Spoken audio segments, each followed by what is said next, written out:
네, 이틀째 이어지는 폭우의 원인과 밤사이 극한 호우 전망까지 알아보겠습니다.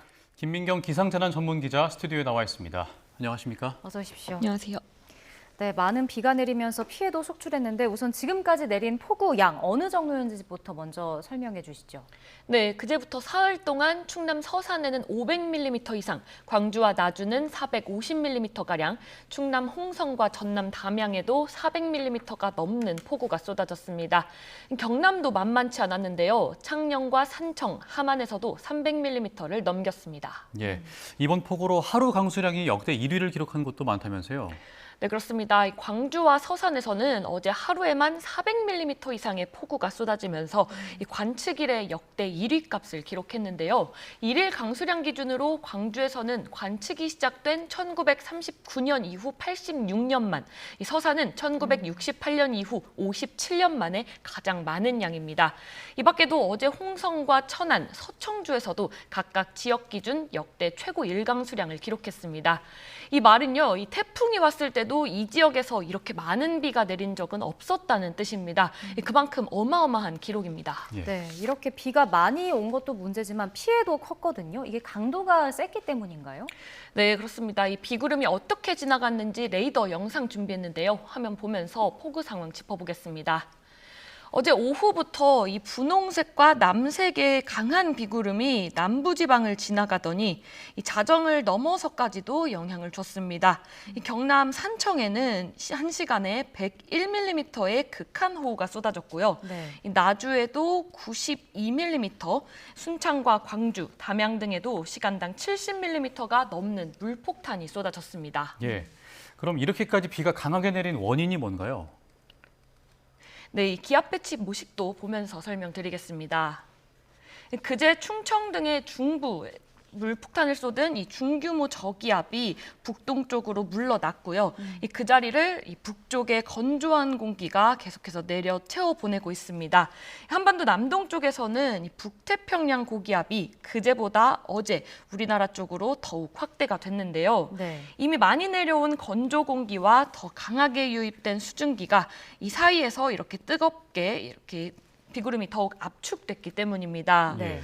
이 그제와 어제의 비구름을 비교해 보면요, 이 강한 비구름을 의미하는 이 보라색과 남색 영역이 그제보다 어제 이렇게 한층 더 가늘고 길게 분포한 것을 볼 수 있습니다. 이 폭이 좁고 동서로 길게 늘어진 강한 비구름대가 동쪽으로 이동하기 때문에 이 구름대가 걸친 지역에서는 폭우가 계속해서 쏟아지는 겁니다. 네, 이렇게 되면은 한 지역 안에서도 강수량 차이가 좀 클 수밖에 없을 것 같은데요. 네, 그렇습니다. 대표적인 사례가 어제 충남 서산에서 나왔는데요. 네. 그래픽 화면 보실까요? 어제 서산에서 기록된 일강수량 438.9mm는 이 수석동에서 관측된 기록입니다. 하지만 22km가량 떨어진 이 서산 대산읍에서는요, 강수량이 76.5mm에 그쳤습니다. 예. 하루 동안 같은 지역 안에서 무려 6배 가까이 차이가 난 겁니다. 기상청에서 예보하는 예상 강수량은 지역의 대표적인 값이기 때문에 실제로는 이렇게 곳에 따라 큰 차이가 있을 수 있습니다. 내가 사는 곳에 예보된 최대치의 비가 내릴 수 있다는 걸 꼭 염두에 두시고요. 많은 비가 예보됐다면 사전 대비를 철저히 해야 합니다. 예, 오전에는 비가 좀 잠잠한 것 같더니 오후에 다시 비가 강해진 것 같거든요. 지금 상황도 한번 살펴보죠. 네, 다시 한번 레이더 영상 보겠습니다. 이번에는 현재 레이더 상황입니다. 이 중규모 저기압이 북쪽으로 끌어올렸던 이 수도권과 중부에 있었던 비구름은 모두 북동쪽으로 빠져나갔고요. 지금은 강한 비구름대가 이렇게 남서쪽에서 호남과 영남을 지나 북동쪽으로 지나고 있습니다. 이게 바로 북쪽 건조 공기와 남쪽 수증기가 충돌하면서 발달한 비구름대인데요. 이 비구름 때문에 전남과 제주 일부 지역은 호우 경보가 발령 중이고요. 일부 지역은 이 시간당 70mm 이상의 극한 호우가 쏟아지고 있습니다. 네, 지금 뭐 설명을 해주시면서 중규모 저기압이다라고 했는데 이게 저기압은 들어봤는데 중규모 저기압은 뭔가요? 네, 이 공기는 고체가 아니라 기체이기 때문에요. 이 물 위에서 바람이 불면 파도의 크기가 제각각이듯이 서로 일정하게 충돌하는 게 아니라 한쪽 부분이 순간적으로 강해질 때가 있습니다. 이 과정에서 공기가 말려 올라가면서 소용돌이를 형성하는데요. 이 소용돌이가 바로 저기압입니다. 다만 워낙 작은 규모라서 중규모 저기압이라고 부르는데요. 이 짧게는 1시간 몇십 분 만에도 발생하는데 규모는 작지만 수직으로 강하게 발달해서 좁은 지역에 강한 비를 쏟을 수 있습니다. 그러니까 저기압이 큰 밥그릇이었다면 중규모 저기압은 쌀이라고 볼 수 있습니다. 예. 밤사이 많은 비가 계속 내리고 있는데 오늘 밤사이가 또 한 번의 고비가 될 수 있다고요? 네, 그렇습니다. 이 기상청이 전남 지역의 예상 강수량을 내일까지 300mm 이상으로 예보했었는데요.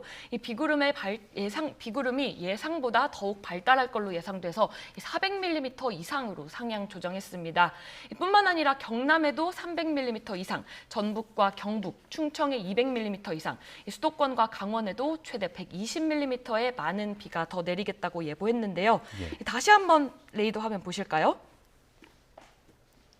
이 제주 남쪽 해상과 대한해협에 있는 이 구름대 보이시나요?